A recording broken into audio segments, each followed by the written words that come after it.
G'day everyone, it's Dennis Youssef here from Inspired Growth Training, and we are here for the BDM podcast show, and I have got one of our superstar BDMs, Regan Leach, right here. Regan, a lot of people already know who you are, but we want to do that intro. You can explain who you are, etc. I mean, you come to every single event we do, and we'll get into that during the podcast. But before we talk about who you are, where you're from, etc., as I pick up my coffee while we're sitting here in the Philippines as well, so Candid Coffee in the Philippines, Manila, just, 100 meters away from my condo. Are you a tea or a coffee person?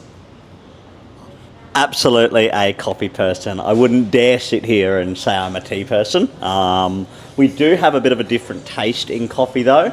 I'm a lot less bothered when it comes to the coffee I have. If it's Starbucks, if it's from any old cafe, good enough for me. In fact, I spent most of the morning working at a Starbucks today. You, on the other hand, I know will very much go, you come here, you get your 2 shots, you take it back to your condo, you use your Australian milk and your Australian Cadbury chocolate, and spend an extra 25 minutes crafting the perfect cup of coffee. So very much a different taste there.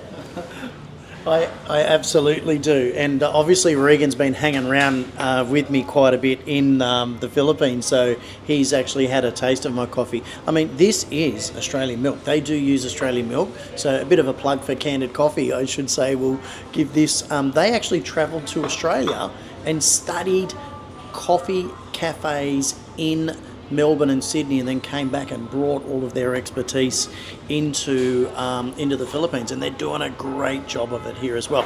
But we're not here for coffee. We could have a whole podcast on coffee. It could very much be the Dennis and Regan show, where we just ramble on about nonsense for 45 minutes. But let's get into it. I know.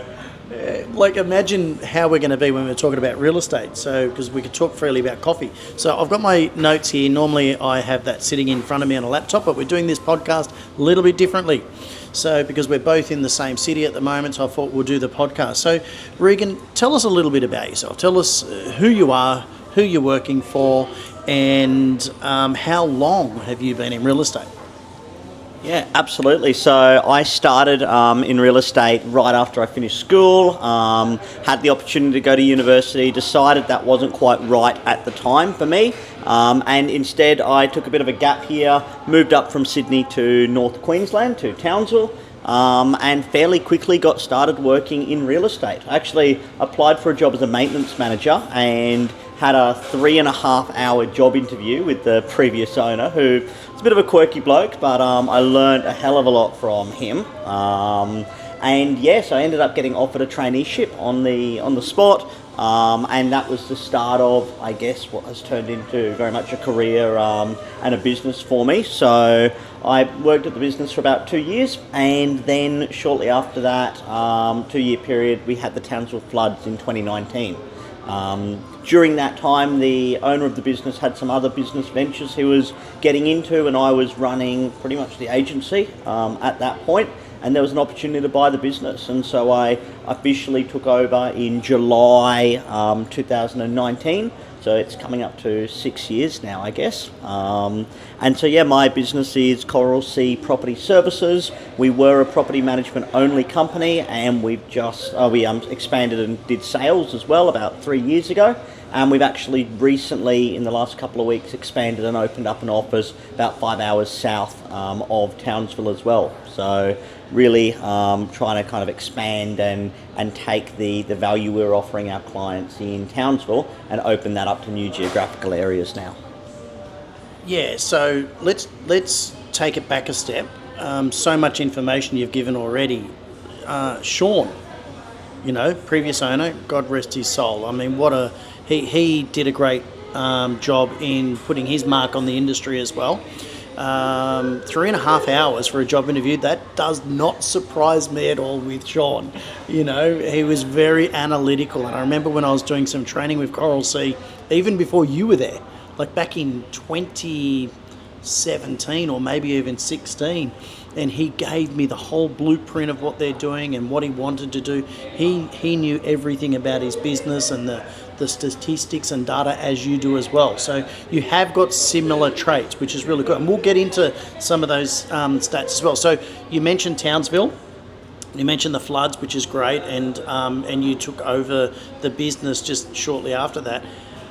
Townsville, just explain to those people outside of Australia and New Zealand, they would know where it is, but there's a lot of people that listen in Uganda, Canada, USA, UK, they don't know where that is. So if you can explain that, and how old were you when you took over the business? So I was 19, turning 20 when I took over the business, and Townsville is located in North Queensland.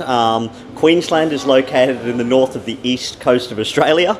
Australia is located in the bottom half of the world, so that gives it a good broad explanation of that. We've got quite a unique socio-economic environment that I operate in Townsville. So firstly, we are quite far north, so we have that wet and dry season, and we are in a zone where there's typically flooding, cyclones, weather events during our wet season. So that is quite an interesting, unique part about the environment we operate in. We've also got the largest army base in the southern hemisphere by geographical size, and what that does is it means that our market is very cyclical, and we have a distinctive high season and low season of the market. High season being November to February. That's when a lot of defence personnel, families are moving in and out of the geographical area. And then we have a quieter season during the rest of the year, except for June, July. We get a few tenancy movements around then too. And I think it's just so important to understand the market that you operate in, whether that's in Queensland, whether that's in the rest of Australia, whether that's overseas, because unless you understand your market, there's no way you can be an expert in it. You can't say you're an expert in something that you don't understand. It starts with that knowledge. But yeah, that's a bit about Townsville. Yeah, cool. That's awesome. You've got some really good knowledge, and that does come across in the videos that you do.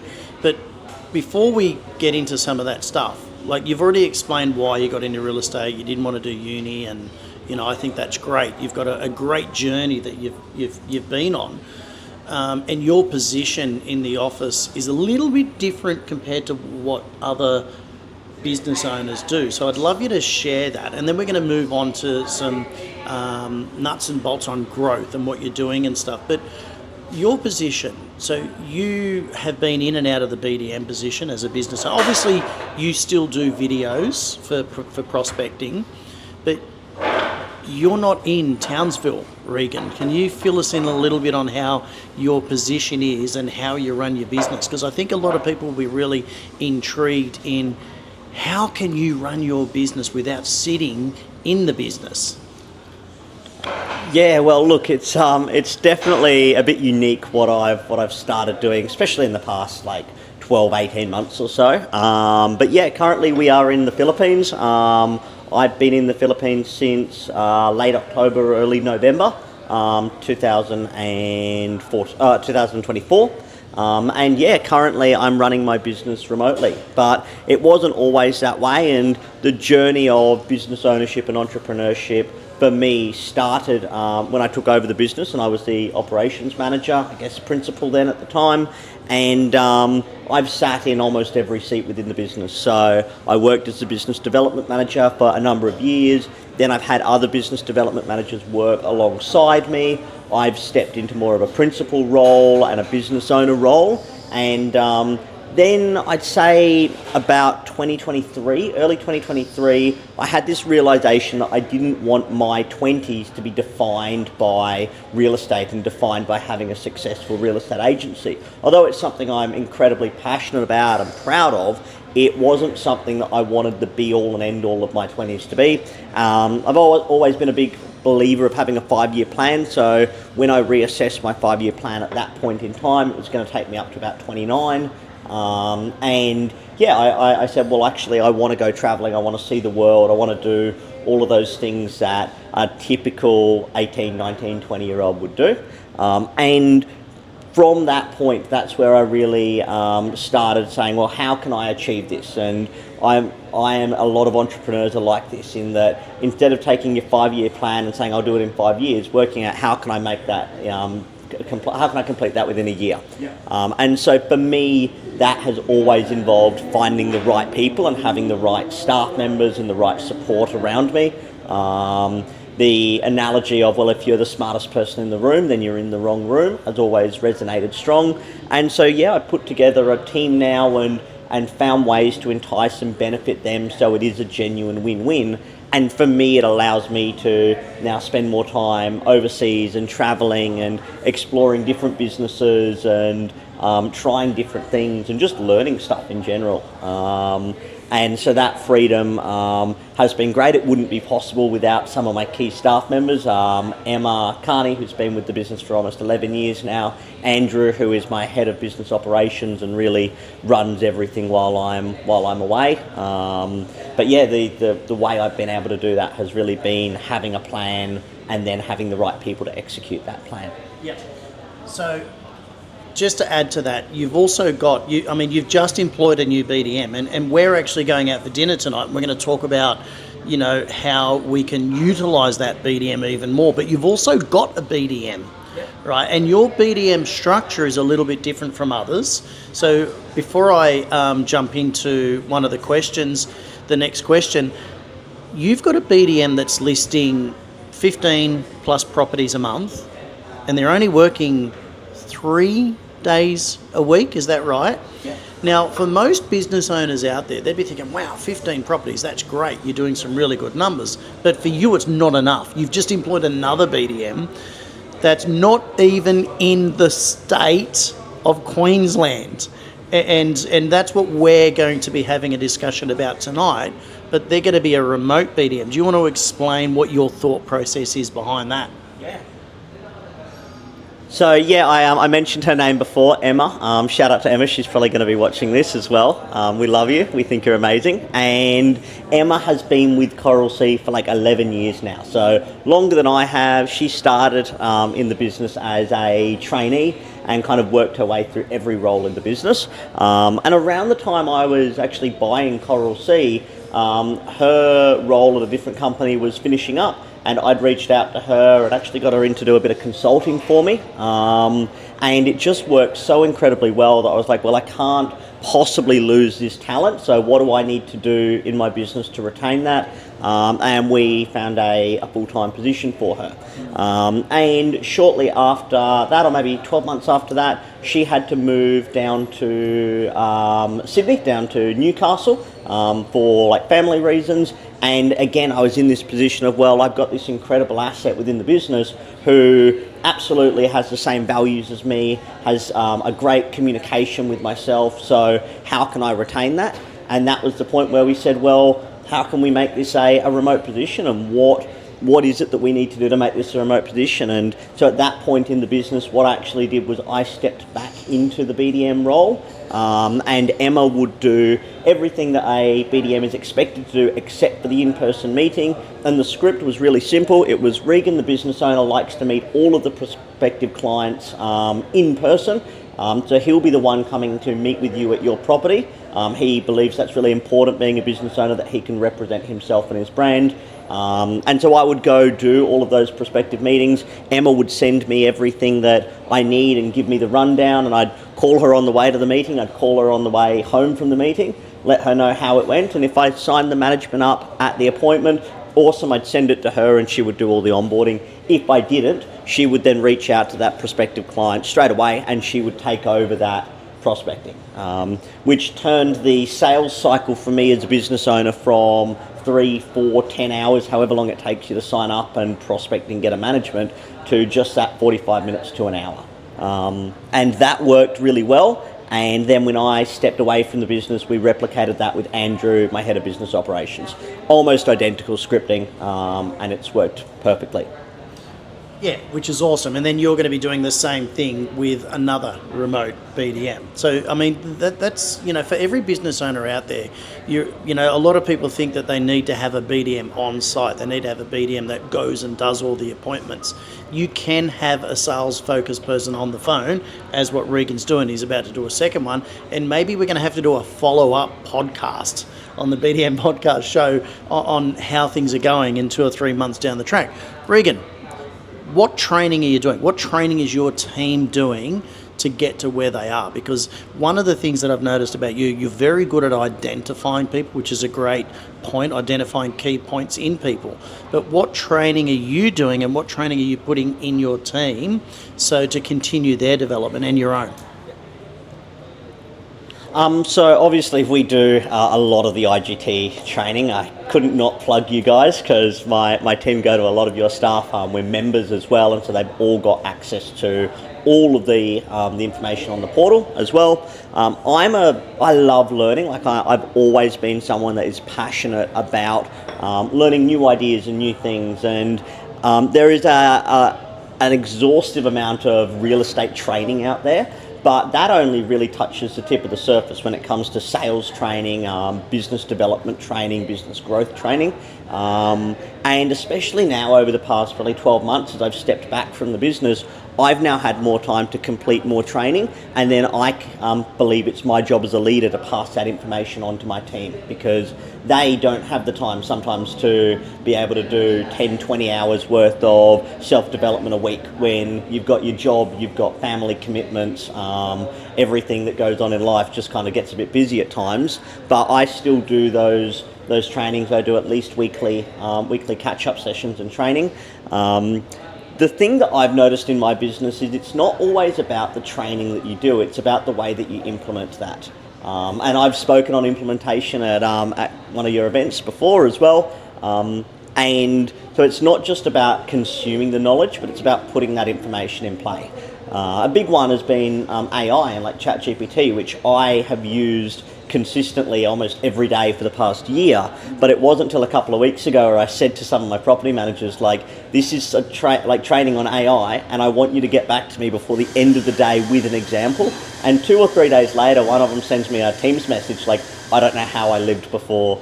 I use AI and ChatGPT every day. So the training, it needs to be coupled with the implementation. Yeah. So I want to add to that because, just recently in the last 24 hours, people. So we put a post on social media. We sent everyone in our subscriber list about 100 video ideas and 70 hooks for video content. We've got a PDF that we can give. If you want that, just email me at dennis@igtmail.com or reach out on whatever platform that you're watching this on and message. And Regan,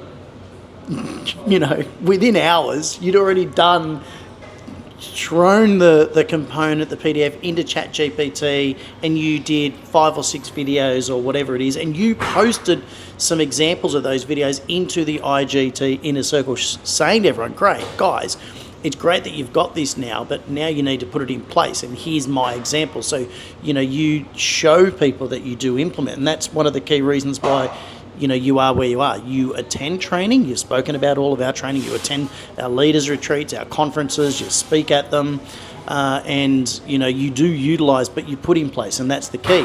So if for everyone out there, jump onto Facebook, IGT Inner Circle. Make sure you answer the questions, and you can see some of those videos as well. And we'll talk about contacting Regan later, but it's about putting it in place, and that's the key that he's talking about. My next question for you, in today's society, what challenges are you facing for growth? What challenges are you facing in the business and the growth for the business as well?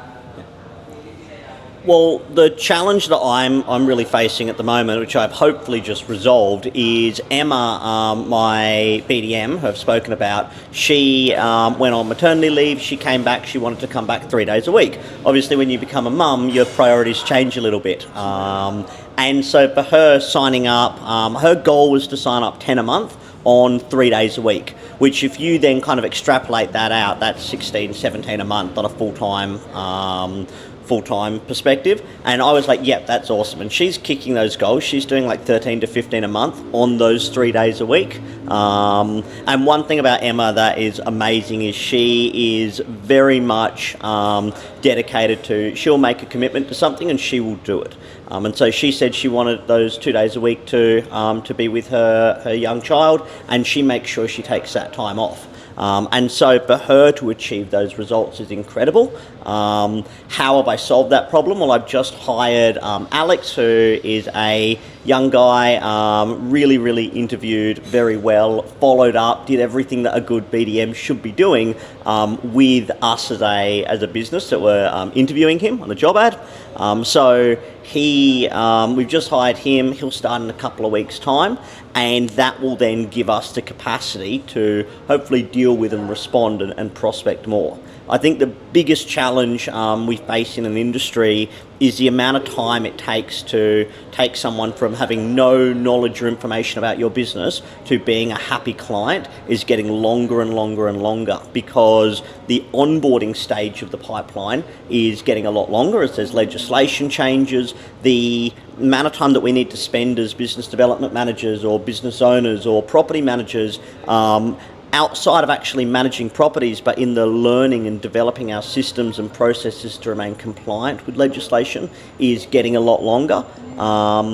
And because all of this stuff has to get done in the workday at some point, the prospecting kind of takes a step back, or video creation gets a step back, or calling those referral partners, those old leads, takes a step back.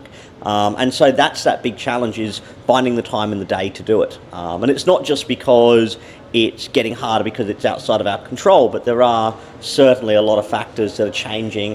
Definitely in Queensland. I know there's big changes in New South Wales and WA as well.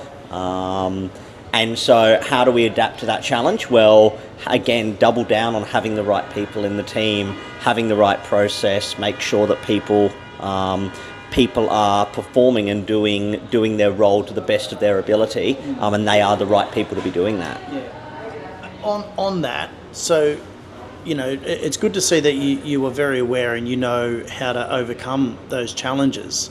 I'll let you sip your coffee because I've finished mine, and I will be starting on yours if you don't finish yours, okay? But what would you say is the biggest learning curve for you in, you know, running the business and moving forward in growth? What's the biggest learning curve, and how did you overcome it? Right? What did you know? So the biggest learning curve, you know, it could be that you know, went to training, you put something in place, and then your stats went down, or you implemented things and it didn't work, or, you know, what's the biggest learning curve?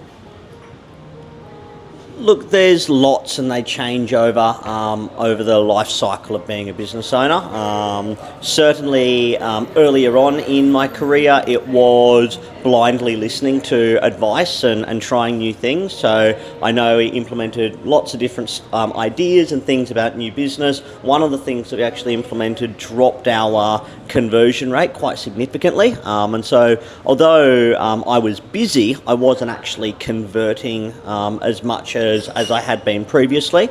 And so a big learning curve there was actually making sure that I'm not just putting ideas or consuming information and considering it gospel, but actually analysing the data and working out, well, what works and what doesn't work, because it is a lot easier to sit here and have a conversation about what you should do in your business, but everyone's business is unique as well. And so you don't just need to be able to pick up information and talk about it, but you need to analyse whether it works for you and in your marketplace and in your environment, because what works for one agency in a capital city might not work for a regional area. What works for a older business development manager with 30 years experience isn't going to work for a young gun BDM that's got 2 years but they want to take on the world. And so you need to adapt, and so that was one of the big lessons I learned. Another big lesson that I learnt was actually the ability to let go, but let things happen on their own as well. Like I love my business and I love what I do, but sometimes I actually need to be able to go to someone and say, hey, this is your goal, this is your mission, this is what I want you to do, and now I'm going to give you space and time to go and do that, rather than jumping in like a day later or 2 days later and being like, oh, what's happened? Like, let me do it for you. You've got to be able to let go and have a team that you can trust, that you can work with. I mean, you know, you need to let things fail so you know what to fix. And as a business owner and somebody that cares so much about their business, you don't want things to fail. Yeah. You know, like, but it's okay sometimes to make a mistake, lose one management, but then you know what things that you've got to put in place so you don't lose one management a week for the rest of the year. So, you know, that is key. One thing on that as Yep. well. So. Yep. You talked about the making a mistake, and that the idea and the cliche of always fall forwards. Like if you're going to make a mistake, if you're going to stuff up, own it and fall forwards. One of the things that we did was we introduced guarantees within the business. One of those guarantees is our communication guarantee. If you don't hear back from your property manager within 2 business days, let us know, raise it, and we'll pay you $100. Because for me as a business owner, it's a lot cheaper for me to say, hey, I'm really sorry, we stuffed up, here's $100, than it is in 3 weeks or 4 weeks' time when we get a termination notice and we call them up and say why, and they said, I emailed about this and no one got back to me. And that was the straw that broke the camel's back, but it would have been something that could have been so easily and much more cost effectively been resolved. So much great content that we're giving people, but I do love that $100 because it's so much cheaper for you to give $100 to an owner and putting your hand up and saying, yeah, we stuffed up, we made the mistake. So, you know, versus losing, you know, $3,500, $4,000 per year on a property, that income is being lost. So for growth, what's working for Coral Sea right now, you know, with regards to a growth strategy? What would you say is the number one growth strategy that's working for you? It's cool that we get to do this podcast now, because my answer now is actually so different to what it would have been like 2 years ago.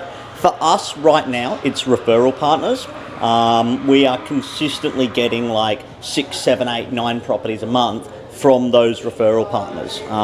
To the point we actually, Andrew and myself flew down to Melbourne and met with like 3 or 4 of our buyers agents, property builder style referral partners, and took them all out for lunch. And it cost the business maybe $5,000 for the 4 nights or so we were there. Like Andrew and my accommodation, flights, and we took them all out for nice lunches, dinners, that kind of thing. But for the return on that being, one of them has 120 new builds that they're doing in the next 2 years in Townsville, 4-bed, 2-bath, brand new properties with interstate investors. Like that is our absolute ideal market. And the follow-up question from that is inevitably, well, how do you find these referral partners? And along with the cold calling, along with the reaching out and offering to help and stuff, the big thing for us has been videos and social media and just the consistent posting. Because a few of these referral partners do actually come and find us as businesses, but the videos and the content that we post really helps build that these guys are the expert. There's no one I should be speaking to that is any better or any worse than these. Like these guys are the go-to agency, and we make it look like we are the absolute number one agency in the world. You know, like we really try and showcase that and put that forwards as a brand image. The reality is there's a lot of amazing real estate agents out there. Like in the IGT group, in the other property management groups, there's some fantastic businesses out there. And I never try and put down other businesses, but I want to show to everyone that looks at our social media that we are an amazing business, because people are more likely to reach out and work with businesses that they genuinely believe are the market leaders.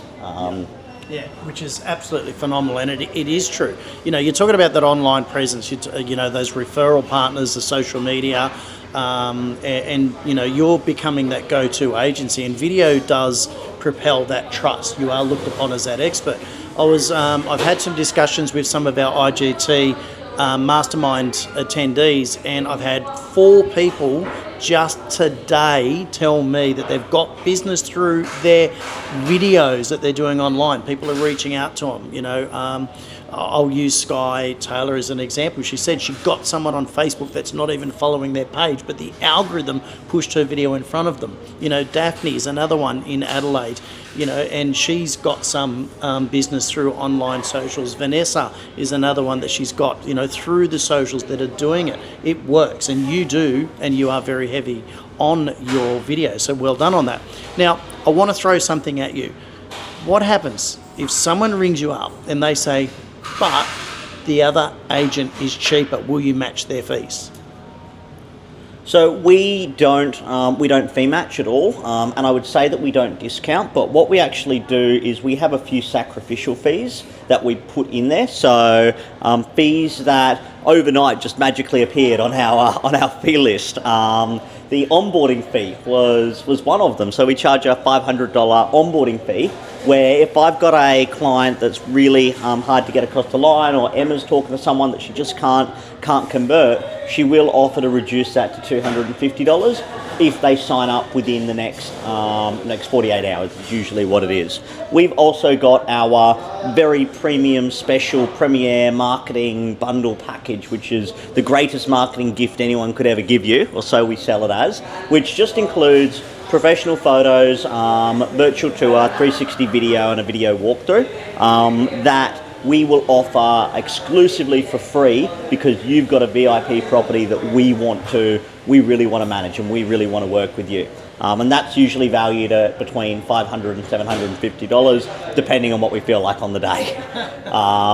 The reality of that is it's a win-win, because we're producing this marketing content for a fairly low cost. It's worth a lot to the client. That's why it's valued a lot to the client. But for us, as a business, it's fairly cheap to produce that content. We use Box Brownie and the Snap app for a fair bit of it. We've got our 360 video cameras that we already have. We've got Inspection Express that we do the walkthrough 360 tours through. So for us as a business, that's really cheap to do. So I don't need to discount my management fee. I don't need to discount my auxiliary fees, which make up like 30-35% of our fee revenue, because we charge like 2 weeks letting, 1.5 renewal, $350 advertising, $450 bond inspection fee. We're quite heavy on the auxiliary fees. Our management percentage is fairly much like middle of the market. So people look at that and they don't really mind the additional fees, because we can explain and show and prove to them how they pay a little bit more, but they get a whole lot more value from the additional couple of $100 that they pay with my business. It certainly sounds like you've done some training with Darren, or listened to a lot of his training with your fee maximisation. Now, let me just say, I need to add something, because, just to clear things up, that onboarding fee, everyone that's listening or watching, that's not the letting fee, okay? It's a separate fee altogether. So Regan is still getting his letting fee. The onboarding fee is that extra fee that he's using as a tool for that negotiation, which is really good. And answer that's cool, but I also want you to answer, what is your biggest point of difference over your rivals, okay? Yeah, so that onboarding fee, the thing is, right, like I love getting a letting fee. A letting fee is 2 weeks rent. That's immediately over $1,000 revenue straight into the business. That helps offset if I'm paying a referral fee, paying my BDM, their commissions, like that helps with that. But whenever I sign up a property that is already tenanted, it's not any less work. It's actually more work, because I don't get to control the narrative. Now I've got to deal with existing outside factors. So that's why we charge that. We also have our flat rate package, where it's a much higher amount per week, but it's all tied into one weekly fee. Again, that onboarding fee helps to offset the cost of acquisition for that client. What is our biggest point of difference, however? Biggest point of difference for my business is the level of communication and the level of technology that we bring as a business, and how it actually impacts our clients' bottom line. We've identified that our clients want two things. They want to have a highly profitable experience as a landlord where they make as much money as they possibly can because it helps set their family and their lifestyle up for success in the future. The second thing they want to achieve is exactly that, but without stress, without worry, without that terrible feeling in the bottom of your stomach when you're worried about the outcome of something that's going to happen next. And so, quite simply as a business, everything that we do isn't designed to be marketing spin. It's not designed to be random technology that we introduce for the fun of it. It's designed to either accomplish one of those two things. Either it's going to make more money for our clients, so things like professional photos, virtual tours, strategic leasing, maintenance qualification, that's all designed to make more money for our clients. Or it's going to make their life better and their experience more enjoyable. So things like 360-degree routine inspections is a great one because they're not worrying about what's going to happen with their property. They're not feeling like they're outside of the dark. Having our booking system where they can book a time where their property manager will call them so they're not playing phone tag, feeling like they're not getting a response, they can't get through to someone. Having our communication guarantees, that's all designed to make their experience better. So it's either about money or experience.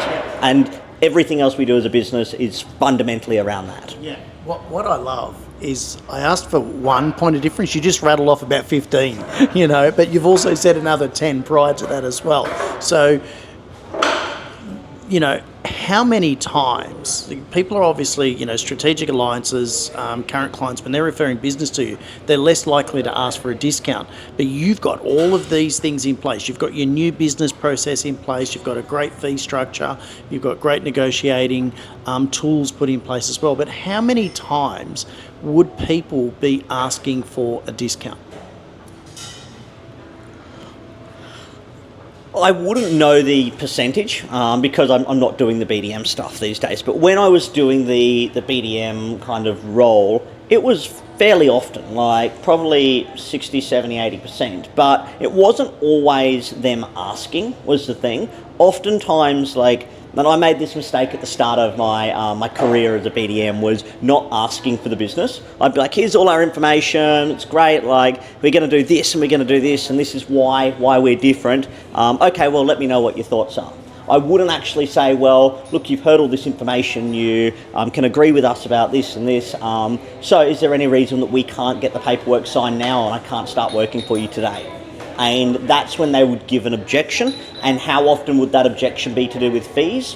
Fairly regularly. And so for me, with that question, when you say, well, how often do they ask for a discount? Well, they ask for a discount whenever I ask them to sign up after my presentation and they say no. And it has something to do with, I want to compare you with other agents, I want to see fees, this or that. Because sometimes that is them asking for a discount without them actually asking. They're kind of expecting that you're going to go and say, oh, well, if you sign up today, I'll give you a percentage off, or I'll cut this or cut that out of it. Fees is fundamentally something that I feel like every landlord considers.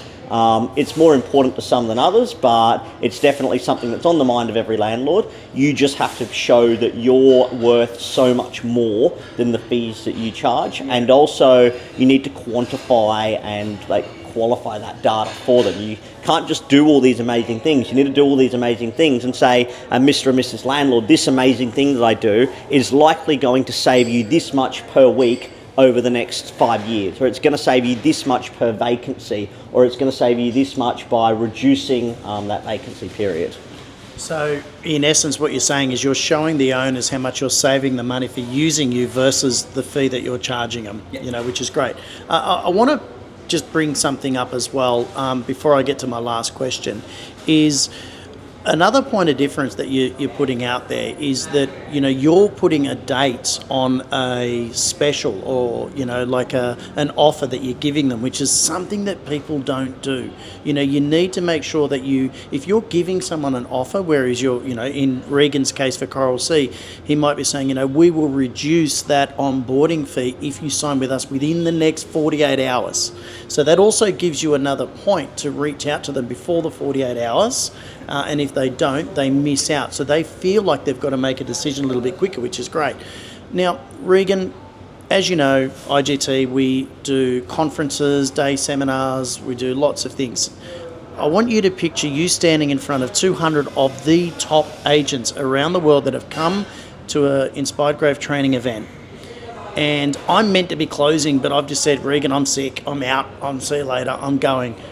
In closing, what advice would you give people after they've just spent 2 days with an amazing group of real estate agents, trainers, presenters, etc.? What advice would you give to them in closing?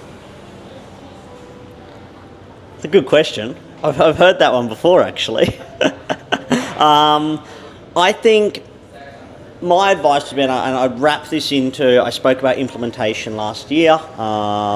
My advice would be, like, as you leave a training event or a conference, you either need to make a decision at that point in time. Are you going to be the person that goes and implements and makes that change and does something? Because firstly, you never want to leave a training event and be like, oh, that was great, but not make any change at all. Everyone goes to training because they want to improve and get better.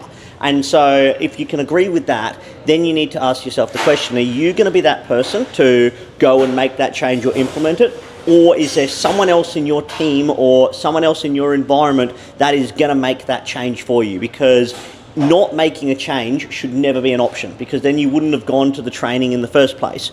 But not being the change maker could very well be an option, because not everyone has the skills and the talent to be that person that implements and makes the change. You might be the visionary, but other people are the implementers. I'm very much like that these days. I'll want to do something, I'll make a change, I'll be the visionary, but then I will disseminate that information to certain people in my team that I know are the change makers. So yeah, and that's going to be my quote that we can wrap into something like, everyone wants to make a change, but you don't have to be the change maker. Yeah, I like it, and I think that's great advice in giving in closing an event. Now, where can people reach out to you once they've listened to this or they've watched this on YouTube or in the IGT Inner Circle? Where is the best place that people can reach out to you, and how can they reach out to you? Yeah, all the usual platforms, Facebook, Instagram. There's a Coral Sea Facebook, Coral Sea Instagram. I've got Coral Sea LinkedIn, my own personal LinkedIn, or they can give me a call. Like, I'm not special. My time is not any more important than anyone else. So please feel free to reach out, have a chat. I love jumping on a Zoom call or having a virtual coffee, or if we're in the same country, then having a real coffee. And yeah, just reaching out and chatting about business. It's something that I love, I'm passionate about. And if there's any way that myself and anyone else watching this can trade ideas and information, I'd love to.